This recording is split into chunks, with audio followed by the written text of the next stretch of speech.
It's time to continue our journey through the dark and twisted tale of the infamous Jigsaw with the third film in the series, 2006's Saw 3.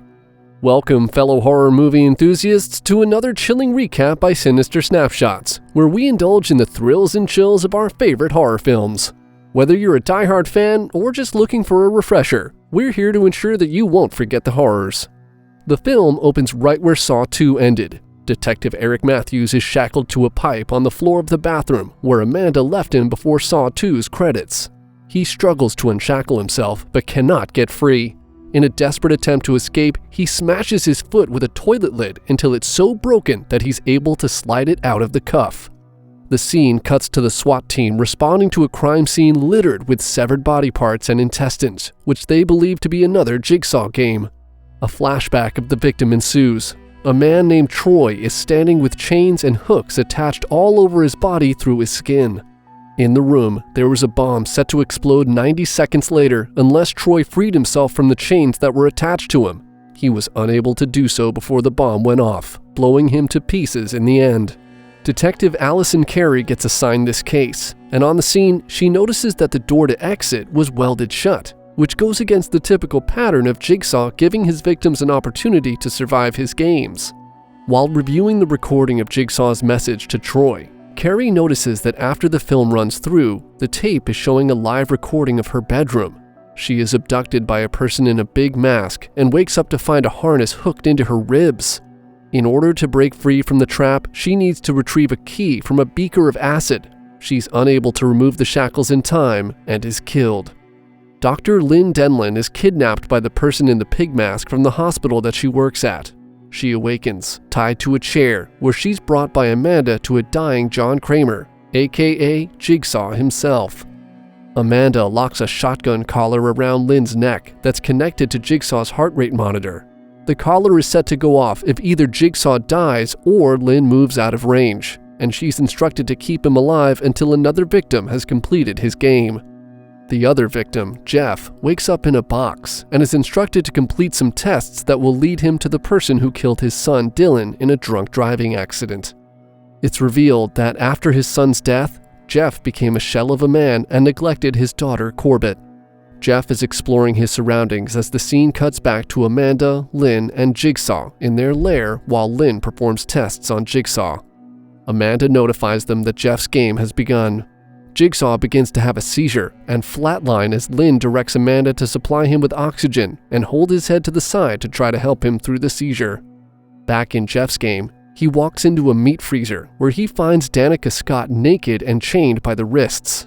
Jeff finds a tape recorder where it's revealed that Danica was the only witness present at the scene of his son's hit and run, but refused to testify. Jeff goes to reach for the key hanging behind the frozen bars, but Danica freezes to death before he can reach it. Jeff exits the freezer, where he sees a note with a bullet that says, "One bullet will end it all." The scene cuts back to Jigsaw's lair, and we see a flashback of Amanda's game, where Jigsaw introduces himself to her upon completion. Jeff pushes through a door with the words, "Time to let go," written on it.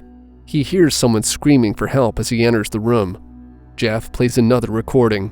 The man screaming for help is the judge of his son's case, chained down at the bottom of a pit. In order to unlock the chain, Jeff must turn on an incinerator, burning all of his son's possessions, leaving only the key remaining. Rotted pig corpses are dropped into a rack of circular saws and slowly fill the pit when Jeff enters the room. The judge convinces Jeff to help him, and Jeff sets fire to a furnace full of his son's toys to retrieve a key.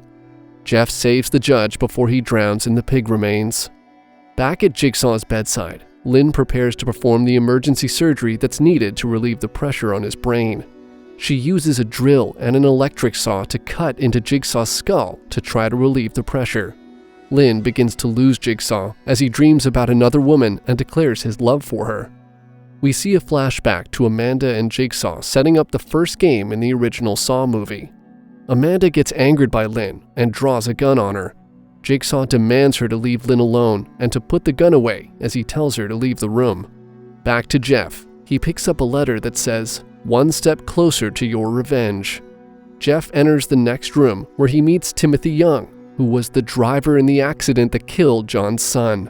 Timothy is strapped to a machine called the Rack, which will twist his limbs and neck until they're broken.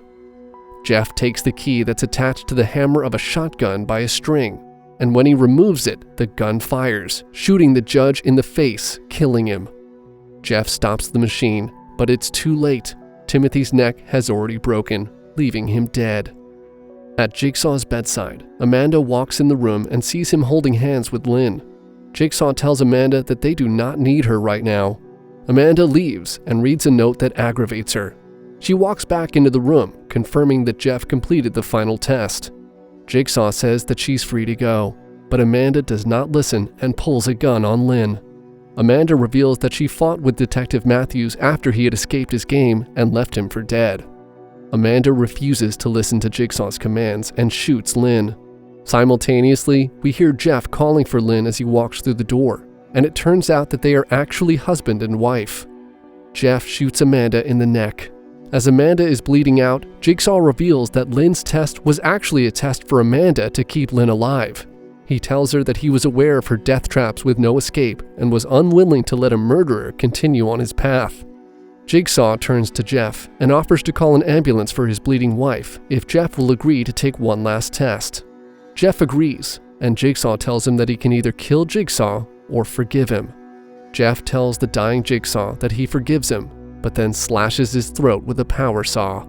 The door to the room seals shut, and a tape of Jigsaw begins to play. The tape reveals that Jeff has failed his final test by killing Jigsaw, who is the only person who knew the whereabouts of Jeff's kidnapped daughter. Jeff was also unaware of the heart rate monitor on Lynn's collar, so as Jigsaw dies, his wife's collar fires, killing her. That wraps up our Sinister Snapshots recap of Saw 3. If you enjoyed this recap, do not forget to subscribe to Sinister Snapshots, your one-stop destination for the best horror film recaps. Hit that notification bell so you never miss an update on the latest and most horrifying tales from the best and most chilling films in the horror genre.